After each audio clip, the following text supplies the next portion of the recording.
time deciding on a math curriculum for your third grader? Are you interested in Saxon, but you're not sure about the difference between Saxon Math 3 and Saxon Intermediate Math 3? Then stay tuned to learn more.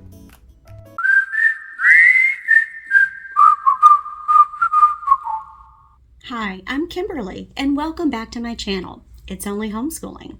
I'm a licensed professional counselor and a former middle school guidance counselor turned homeschool mom of one. I'm also an advocate for helping encourage you that you can homeschool your child with learning differences. If you want to learn homeschool hacks and teaching tips, or maybe you're interested in curriculum and product reviews, I would like to encourage you to click that subscribe button down below so you can find more videos that we release focusing on advocacy, community, and resources. I can't believe it, but in just a few short weeks, we will be beginning our 5th year as homeschoolers. We will have a 5th grader.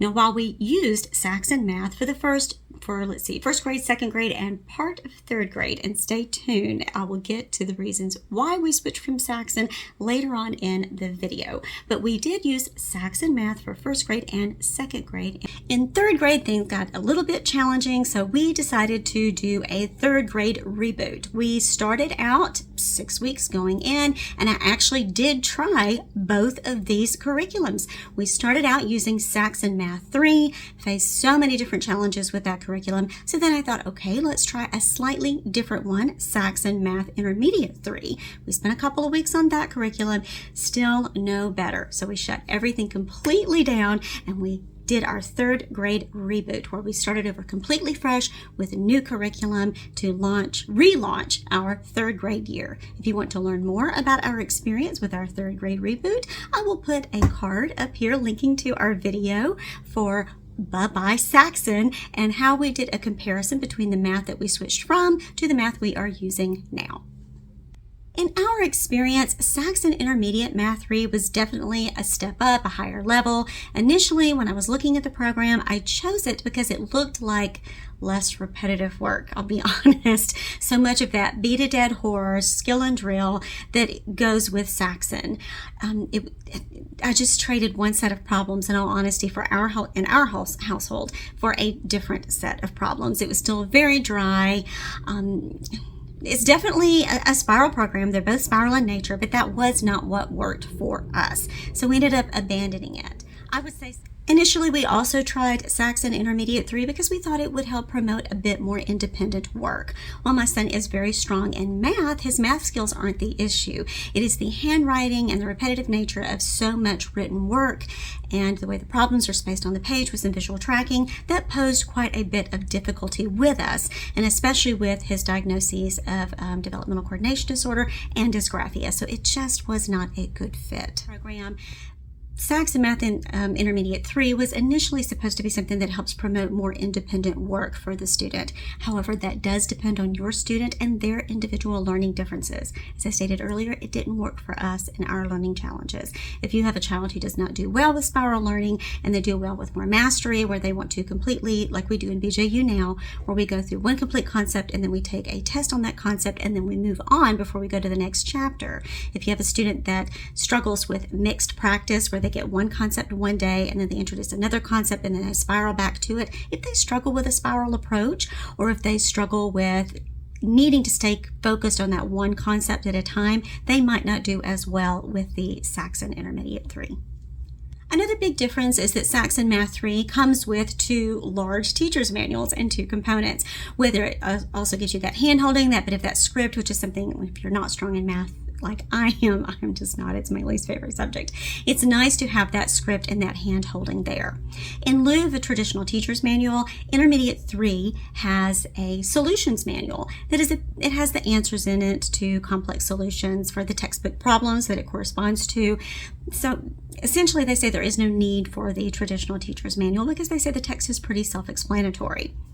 If you're strong in math, I'm sure it is. I'm not strong in math. I prefer a little bit more hand-holding. Saxon Intermediate 3 also does not come with a set of manipulatives, which is traditionally that you purchase the kit separately, that it is traditionally goes with the Saxon Math K through 3. So We used the manipulatives that we had already had because we purchased those from first grade, but there is not an option for manipulatives in Intermediate 3. I realize that's because by the time you get to 5-4, which is your next step, you're not going to be using those hands-on manipulatives much.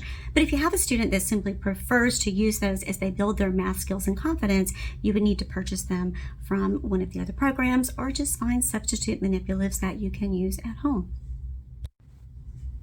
Another huge difference between the programs is in Saxon Math 3, you start out with the morning meeting where you cover, it's kind of that repeat skill and drill. You cover things like the temperature and what's the weather and the date and time and all of those essential concepts that you practice in the morning as part of the morning meeting book.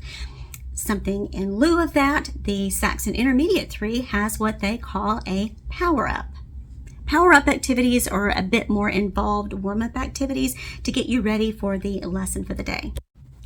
So in Intermediate 3, you are going to start with your power-up, and then you are going to start with a bit of review on understanding previous concepts, and then new concepts are taught, followed by practice problems with the teacher, and then independent work. For those who finish early and would like a little bit more practice, they have a section called the Early Finishers. Okay, testing. In the Intermediate 3, the homeschool testing book for each course has tests that follow about every 5th lesson, beginning after the 10th lesson, plus answer keys for all of the tests. Since tests are cumulative, there is a test analysis form in the book that is used for identifying lessons where testing concepts are originally taught in case the student needs to review that lesson.